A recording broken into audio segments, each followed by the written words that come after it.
Oui, alors bonjour tout le monde, Bruchim Abaim, et on continue avec la deuxième partie des halachot de Pessah. On a parlé déjà du nettoyage, on a parlé de la préparation de la maison, on a parlé un petit peu aussi de la préparation mentalement de la personne, parce que en réalité, Pessah ne représente pas uniquement le nettoyage physique qu'on fait, mais le nettoyage personnel, si c'est mental, si c'est spirituel pour la préparation de Pessah. Quand la halakha, elle exige de rentrer, n'est-ce pas, l'élève arbasar botkin et tahames léoraner, de faire cette préparation pour la maison, pour nettoyer. On cherche partout le hametz. Il faut que chaque personne aussi, c'est ce que les hachamim disent, elle cherche dans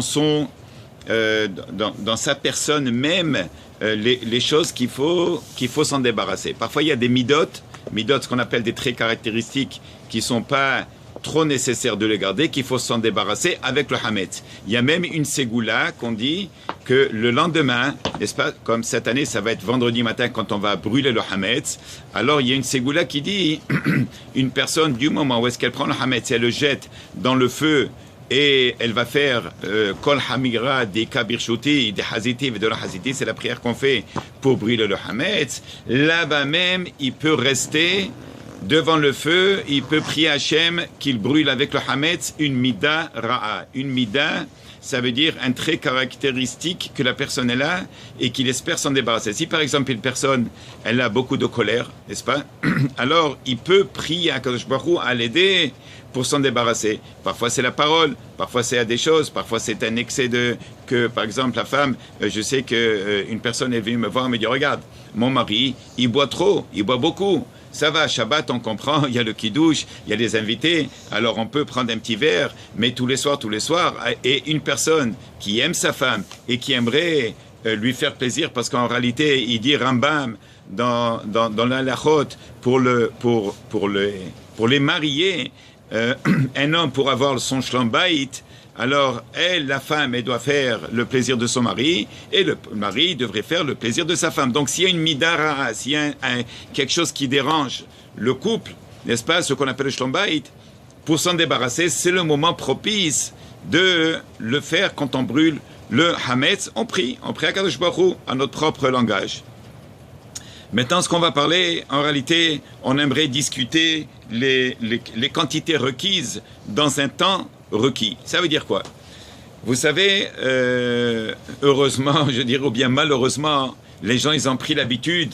Oui, pour ceux que malheureusement encore ne savent pas, ils pensent que la matzah, c'est comme le motzi qu'on fait avec le pain Shabbat. Le balabait, le père, le propriétaire, le maître de la maison, il fait un motzi sur la galette, et les gens, ils ont pris l'habitude qu'on casse et on donne un petit morceau à chacun. Ce n'est pas le cas. Pessah, si on ne mange pas une quantité requise de matzah, on ne s'est pas acquitté du tout de la mitzvah. Alors, on a la matzah et on a le vin qu'il faut boire. Le vin dans la halacha, il y a le vin qui est mevushal et il y a le vin qui n'est pas mevushal pour être yotze, pour s'acquitter des mitzvot, des 4 kosot. Comment est-ce qu'on va faire ça? Premièrement, il faut un vin qui n'est pas mevushal, un vin qui n'a pas été cuit. Ça, c'est faire la mitzvah a priori. Nous avons la mitzvah qui est a posteriori, ça veut dire que si on n'a pas le choix, on fait de cette manière, mais nous, Baruch Hashem, HaKadosh Baruch Hu, il s'attend de nous, n'est-ce pas, comme que le père, avec son fils, dans sa relation, il s'attend que le fils, il va faire les choses comme que papa, il aimerait qu'on les fasse, eh bien, HaKadosh Baruch Hu, il s'attend de nous qu'on fasse les mitzvot de la manière convenable. Alors, le vin, on espère qu'on pourrait avoir du vin qui n'est pas cuit, ce qui s'appelle non mevushal. Est-ce qu'on fait le kiddush sur un vin blanc ou sur un vin rouge? Alors je sais, il y a des personnes qui m'ont dit, oui, mais tu sais, Rosh Hashanah, on mange pas les olives noires, on mange pas ce qui est piquant, on prend pas du vin rouge, on prend du vin blanc. Ok, il y a des halachot qui concernent Rosh Hashanah. Là, nous sommes à Nissan, le mois de Nissan, qui est le mois des miracles, et on parle de Pessah. Pessah, il faut faire le kiddush avec un vin rouge, a priori un vin qui n'est pas cuit, et puis, bon, comme qu'on a l'habitude de faire pendant Shabbat, on prend 3 gouttes d'eau et on le met dans le vin rouge, c'est un petit peu kabbalistique, c'est vrai, mais c'est pour adoucir ce qu'on appelle la rigueur. Le rouge représente la rigueur, l'eau représente le hesed, la bonté, et pour apaiser, pour faire que les choses se calment et se passent bien, alors on dit, on prend un petit verre et on fait couler 3 gouttes d'eau pendant Shabbat, tous les Shabbats, et même quand on fait le kiddush de Pessah. Donc maintenant, on a le vin. Chacun va avoir une coupe de vin devant lui à table. Il est important que le Baal Habayit il fasse la beracha, bien sûr, le maître de la maison, et que lui, il a en tête d'acquitter tout le monde. C'est une des kavanotes qu'on doit avoir. Je vais vous acquitter, et vous avez l'obligation de vous acquitter de ma beracha sur le vin, de mon kiddush. Bon, une fois qu'on a fait le kiddush, on a l'obligation de le finir en un seul coup. Ça veut dire, premièrement, il faut s'accouder. Il y a les mitzvot qu'on verra, qu'on a l'obligation de s'accouder. Si on ne s'est pas coudé, il faut refaire comme on dit. On va s'accouder sur le côté gauche, oui, et on boit la coupe en un seul coup. Maintenant, c'est sûr et certain qu'il ne faut pas avoir des grandes coupes. Le minimum qu'il faut pour faire la mitzvah, c'est la valeur numérique du kos. Kos, c'est combien? Kaf, vav, sa mère, c'est la valeur numérique de 86 grammes. Alors, on prend cette petite coupe qui est, même pour s'acquitter, si on ne peut pas boire le tout, ce qu'on appelle dans la halakha melul lugmav. Les joues sont pleines, alors ça s'appelle au moins de s'acquitter. Si quelqu'un ne peut pas. Maintenant, si quelqu'un ne peut pas boire du vin pour des raisons de santé, alors bevada est que il va prendre peut-être du jus de raisin, n'est-ce pas? Le jus de raisin, il y a un jus de raisin qui n'est pas cuit aussi. Il y a du jus de raisin il faut voir, c'est écrit en dessous. Mevouchal et pas mevouchal. A priori, c'est mieux non mevouchal, pas cuit. Et sinon, alors qu'ils prennent un mevouchal. Bon, ça c'est pour les gens qui sont fatigués, des gens qui ont des problèmes de santé. Mais quelqu'un qui est en santé, il va prendre le vin, la coupe qu'il a, le réveillite, ce qu'on appelle, il va s'accouder, il va boire en un seul coup. Oui, on ne peut pas prendre 2-3 gouttes, on le pose, et au fur et à mesure qu'on avance dans la lecture de la Megillah, à la lecture du Seder HaPesach, de la Haggadah, non, on ne peut pas laisser ça, bon, ok, je vais le finir tout à l'heure, non, c'est la mitzvah. Pourquoi ça doit être non mevouchal? Pourquoi non mevouchal? Ok, c'est parce que Yom Tov, il faut prendre la qualité supérieure de chaque chose. Le vin non mevouchal, tu poses une très bonne question. On a une audience ici, Baruch Hashem. Alors on dit, Yuval, tu as une question ou pas? Non, tu veux rien dire. Ok. Tout à l'heure, tu vas me poser la question que tu voulais toujours poser.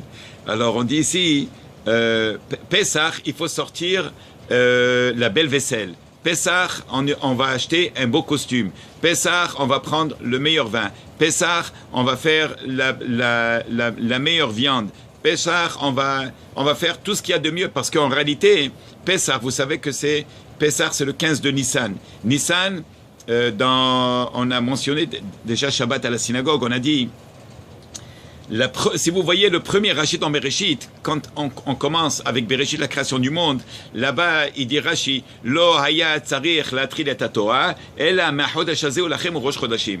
Pourquoi parler dans Bereshit, le premier livre de la Torah, de la création du monde, qui est très complexe, très compliqué à comprendre, et le Ramban, il va dire, même si tu la comprends, tu ne peux pas l'enseigner, parce que c'est trop compliqué, c'est ésotérique, c'est très kabbalistique. Et alors quoi? Rashi dit on devrait commencer par la première mitzvah qu'on a reçue. Quelle était la première mitzvah qu'on a reçue encore en Égypte? C'était HaChodesh Hazeh Lachem Rosh Chodashim.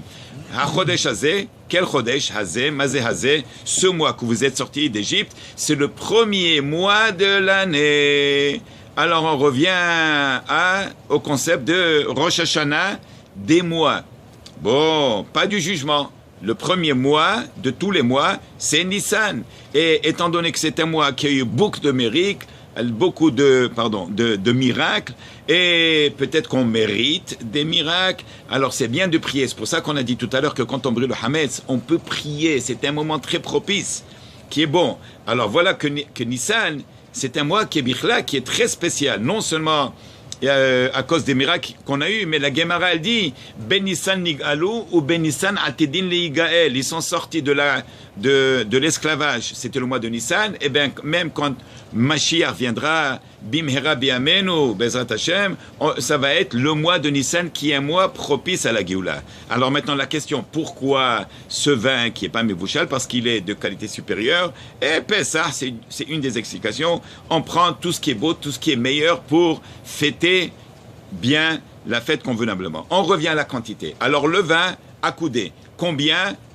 la petite tasse, Réveillite, c'est 86 grammes. Maintenant, si c'est comme ça, les 4 verres, il faut les prendre à coudé. Bon, une fois qu'on va passer au motzi, n'est-ce pas? Je saute parce que, bon, bien sûr, il y a la première Netilat Yadayim qu'on va faire, qui est parce qu'on va prendre, on a Kadesh, c'est le Kiddush. Urhatz, Netilat Yadayim. Pourquoi Netilat Yadayim sans Beracha?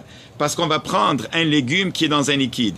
Quand il y a un légume dans un liquide, il faut faire Netilat Yadayim. C'est relié à plusieurs halachas de Toum'a, de ne pas prendre, de ne pas toucher, de ne pas prendre quoi que ce soit avec les mains quand il est dans le liquide. Après, Yahatz. Qu'est-ce que c'est Yahatz? Oui. La soupe, il y a des végétables qui oui. sont dans Alors le liquide. Pourquoi on ne le fait pas avec la dedans? Non, c'est parce que la soupe, tu vas la boire avec la cuillère, de prendre avec les mains, quoi que ce soit. Il y a un problème, par exemple, si tu veux manger des raisins. Les raisins, on vient de les laver. On ne peut pas prendre des raisins lavés dans l'eau, il faut les sécher. Oui, de ne pas avoir de l'eau, après tu manges. Okay? On va reprendre Bezrat Hashem la halacha. Alors on a Kadesh ou Hatz. Hatz, laver les mains sans Beracha. On fait Netilat Yadayim, on ne fait pas de Beracha pour prendre le Karpas. Karpas, on prend un petit morceau, il ne faut pas trop manger. Yahatz, c'est quand on va faire couper, trancher, prendre les 3 matzot et celle du milieu. Et quand on la coupe, il faut essayer de la couper en forme de hey. Rohza Netilat Yadayim, n'est-ce pas, avec Beracha. Pourquoi? Parce qu'on est Motzi Matzah, on va faire le Motzi. Quand on fait le Motzi, alors là, il faut se préparer bien. Pourquoi? C'est parce que ce Motzi, on ne va pas prendre un petit morceau de galette, on va donner à quelqu'un. Chacun a l'obligation de manger un minimum de 2 fois kazaït, qui sont 2 fois 29 grammes. La galette, déjà, elle a un minimum de... Elle a plus que 29 grammes. Je pense que chaque galette, elle a 58 grammes, si je ne me trompe pas. Donc, le demi de la galette, ce qu'il faudrait faire... Bon, je sais qu'il y a des gens qui écoutent qui sont d'Espagne. Je reçois des questions d'Espagne et de France et d'Israël. Alors, il faut voir chacun la galette qu'il reçoit. Le mieux de faire, c'est avant la fête, prenez une galette et posez-la sur une balance pour voir exactement quel est le poids de la galette. Si une galette ronde faite à la main, qu'il faut acheter pour s'acquitter de la mitzvah, ça c'est une autre chose qu'il faut savoir. Quand on va faire le motzi, surtout les 2 premiers soirs, parce qu'on est dans la galoute, on n'est pas en Israël, on a l'obligation de faire le motzi sur la galette qui est faite à la main et qui est matzah shmura, n'est-ce pas, mishat haketzira. Alors cette galette, il faut la peser. Avant la fête, vous allez la peser sur une petite balance électronique qu'on a aujourd'hui. Vous allez voir si elle est 60 grammes, ou 58 grammes, vous allez prendre, vous savez qu'il faut en manger un minimum de 29 grammes. Donc c'est le demi. Alors on sait combien est-ce qu'on va manger. Si les gens ne savent pas combien est-ce qu'elle pèse la matzah, ils vont penser qu'ils doivent manger 2 matzot entières avec le premier motzi, ce qui est énorme. Ce qui n'est pas le cas. Il faut manger le minimum, c'est 29 grammes. La halacha, elle exige de manger 2 fois 29 grammes pour le motzi déjà. Okay? Si on ne peut pas, au moins un minimum de 29 grammes avec le motzi, chacun de nous. Je répète, il ne suffit pas de prendre un petit morceau de galette et donner à tout le monde comme le motzi qu'on fait tous les Shabbats. Bon, maintenant, alors ça c'est le motzi matzah. Maror, c'est la laitue, n'est-ce pas, la salade romaine. Ou bien, dans certains pays, on prend, comment est-ce qu'on appelle non, not horseradish, comment tu appelles le légume blanc, la salade, les endives. Les endives, c'est facile à vérifier. Maintenant, la romaine, bien sûr, c'est beaucoup de travail. Pourquoi? On prend chaque feuille de la salade romaine à la lumière et on fait comme ça, on regarde pour vérifier s'il y a des vers. Hasve shalom, si on mange un ver de terre qui est caché dans la salade romaine, c'est comme transgresser 5 fois certaines... Bon, alors donc il faut faire attention. Il faut les tremper dans l'eau et le savon. Savon de vaisselle, il faut mettre du vinaigre et après il faut les vérifier une par une, donc il faut préparer une grande quantité. Pourquoi une grande quantité? Si nous sommes par exemple 10 personnes à table et chacun doit prendre kazaït, 29 grammes de laitue aussi, il faut peser avant la fête pour savoir plus ou moins combien c'est. Est-ce que c'est 3 feuilles, 4, 5, 6, 7 feuilles? Et on les prépare, elles sont bien nettoyées, mais hashash tolaim, il n'y a pas de tolaim, très bien, et qu'est-ce qu'on fait? Alors, il faut les manger. Combien il faut manger? On ne prend pas un petit morceau de laitue, il faut manger 29 grammes. Encore une fois, si quelqu'un a un problème de santé, donc tout ce qui est santé, c'est une catégorie qui est séparée, pour tout. Alors, motzi matzah, maror. Maror, c'est la salade romaine. Korer, c'est quoi? C'est quand on prend le sandwich. Qu'est-ce qu'on fait dans ce sandwich? On prend la galette. Il faut 29 grammes de galette. Et il faut 29 grammes de salade romaine. On les met ensemble, ça forme un grand sandwich avec un petit peu de... comment est-ce que ça s'appelle de charoset. Merci Yuval. On met un petit peu de charoset dedans. Et puis, ça forme un bon sandwich. Il faut le manger accoudé. Oui, et c'est très... Alors imaginez, quelqu'un prépare ce bon sandwich et il le met, il est accoudé, c'est bon. Et si c'est pas accoudé, il doit répéter, m'skin. Alors il va manger 29 grammes de matzah, 29 grammes de salade avec la charoset, il n'était pas accoudé, il va le répéter une deuxième fois, ce qui est énorme. Donc il faut faire attention, gentiment, tranquillement. Maintenant, une autre chose à savoir, le soir de la Haggadah, c'est une soirée qui est réservée à qui? Aux enfants. Laissez les enfants poser les questions. Il faut beaucoup de patience. Les papas, on n'est pas au kollel. On n'est pas à la yeshiva maintenant de sortir des hidushim. Oui, c'est bien de le faire. Oui, dépendamment de qui est autour de nous. Mais en réalité, il faut laisser les enfants. Alors, maror, korer, le fameux sandwich, korer avec la salade et la matzah. Et après, on a shulchan orer, on passe à table. Tsafoun, on cache l'afikoman. Barer, berkat Amazon, aussi avec le verre. N'est-ce pas, le dernier vers, Hallel, il faut réciter le Hallel, et après Nirtza. Oui, on a l'habitude de réciter Shir HaShirim à la fin, Shir HaShirim, Hashem, Ishlomo, Ishakeni, doucement, tranquillement, avec un bon verre de... Il est permis, c'est vrai qu'après la ficomane, quand on prend la ficomane, il faut aussi manger 29 grammes. Et après, alors qu'est-ce qui te reste? Est-ce qu'il y a encore de la place? On n'a pas le droit de manger quoi que ce soit après la ficomane. Mais après qu'on a fini le Birkat Amazon et on veut passer à quoi? À Shir HaShirim. On a fait Hadgadia, on a tout chanté, et Chad Mi Yodea et toutes les chansons qui viennent avec. Maintenant, on veut faire le Shir HaShirim. Il est permis de boire un verre de café. Mais on ne peut plus manger. Un verre de café, c'est permis. Il y a ceux qui prennent avec le sucre, il y a ceux qui sont très mahmérim, ils ne prennent pas du sucre du tout pendant Pessah, ils mangent une date ou quelque chose d'autre qui est assez sucré. Alors voilà, alors avec tout ça, on vous laisse et on vous souhaite un Hakasher Besamer. On revient demain, Bezrat Hashem, avec d'autres halachot qui concernent encore la fête et qui concernent, Bezrat Hashem, ce qu'on appelle le Chol HaMoed, la mi-fête. Alors, s'il vous plaît, n'oubliez pas de partager. Belchum Tiyu, passez une bonne journée tout le monde et à bientôt.